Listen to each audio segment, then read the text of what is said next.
Hi. Theatre റിലീസിന് ശേഷം ഇപ്പോൾ മനോരമ മാക്സ് OTTയിൽ റിലീസ് ചെയ്തിരിക്കുന്ന ഒരു മലയാളം ചിത്രത്തെക്കുറിച്ചാണ് ഇന്ന് നമ്മൾ മൺസൂൺ മീഡിയയിൽ സംസാരിക്കുന്നത്.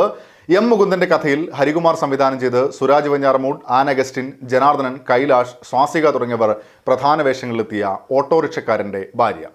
ഒരു കണക്കിന് ഓട്ടോറിക്ഷക്കാരൻ്റെ ഭാര്യ എന്ന സിനിമ കണ്ടു നോക്കണമെന്നാണ് എൻ്റെ അഭിപ്രായം. കാരണം കഴിഞ്ഞ ഒരു 10 വർഷത്തിലോ അതിന് മുകളിലോ ഉള്ള സമയത്തിനുള്ളിൽ എങ്ങനെ മലയാള സിനിമ മാറി എന്നതറിയാനുള്ള ടൈം ട്രാവൽ കൂടിയാണ് ഈ ചിത്രം. എല്ലാ രീതിയിലും ഔട്ട്ഡേറ്റഡ് എന്ന് തോന്നിയ അനുഭവമാണ് ഈ ചിത്രം എനിക്ക് സമ്മാനിച്ചത്. മാഹിയിലാണ് ചിത്രത്തിൻ്റെ കഥ നടക്കുന്നത്. സജീവനാണ് ഈ ചിത്രത്തിലെ നായകൻ. ഒരു പുത്തൻ ഓട്ടോയൊക്കെ ഉണ്ട്. പക്ഷേ ഓട്ടോ ഓടിച്ച് ജീവിതം മുന്നോട്ട് കൊണ്ടുപോകാൻ ഒരു സുഖമില്ല. മടിയാണ് കക്ഷിക്ക്. എപ്പോഴും ഉറങ്ങാൻ പറ്റിയാൽ അത്രയും സന്തോഷം എന്ന് കരുതുന്ന ഒരു ചങ്ങായി.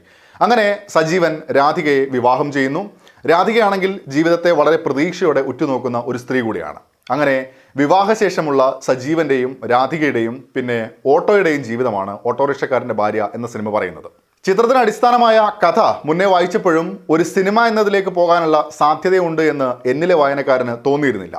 എം മുകുന്ദൻ തന്നെ തിരക്കഥയും സംഭാഷണവും എഴുതുന്നു എന്നത് മാത്രമാണ് ഈ സിനിമയെ സംബന്ധിച്ചിടത്തോളം പ്രതീക്ഷ നൽകിയ കാര്യം. പക്ഷേ സിനിമ കണ്ടപ്പോൾ തീർത്തും നിരാശയായിരുന്നു എന്ന് മാത്രമാണ് എനിക്ക് പറയാനുള്ളത്. സുരാജ് വെഞ്ഞാറമൂടാണ് കേന്ദ്ര കഥാപാത്രമായ സജീവനായിരുന്നത്. മടിയാണ് എന്ന് ഇടയ്ക്കിടെ പറയുന്നതിൻ്റെ അപ്പുറത്തേക്ക് ആ കഥാപാത്രത്തിൻ്റെ ഒരു സത്തൊന്നും എവിടെയും ഫീൽ ചെയ്യുന്നില്ല. സുരാജിൻ്റെ പ്രകടനത്തിലും മികച്ചു നിന്നു എന്നൊരു ഫീൽ എനിക്ക് ഉണ്ടായിട്ടില്ല. ഭാര്യയായ രാധിക എത്തുന്നത് ആൻ അഗസ്റ്റിനാണ്. ചില സീനുകളിലൊക്കെ കൊള്ളാമെന്ന് തോന്നിയെന്ന് മാത്രം. മറ്റു പ്രകടനങ്ങളിലായാലും മികച്ചത് എന്നൊരു ഫീലൊന്നും എവിടെയും ഉണ്ടായിട്ടില്ല. ഭാര്യ ഭർത്താവിനെ നന്നാക്കുന്നു എന്നതാണ് ബേസിക് ഐഡിയ എങ്കിലും അതിനുമപ്പുറം ചില സംഭവങ്ങളൊക്കെ ചേർത്ത് വയ്ക്കുമ്പോഴും എല്ലാ രീതിയിലും ഓട്ടോറിക്ഷയിൽ നിന്നും പ്രേക്ഷകന് ഇറങ്ങേണ്ടി വരുന്നുണ്ട്. തീർത്തും അപ്ഡേറ്റഡ് ആയ അവതരണത്തിലും സിനിമയെ പിടിച്ചു നിർത്താൻ ഒരു ഘടകത്തിനും സാധിക്കുന്നുമില്ല.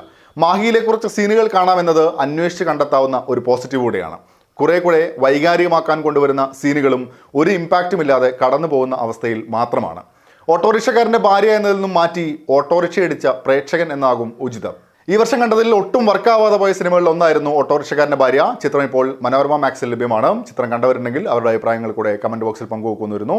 അപ്പോൾ മറ്റൊരു സിനിമയുടെ വിശേഷങ്ങളുമായി നമുക്ക് വീണ്ടും കാണാം. അതുവരേക്കും stay safe, take care, bye bye.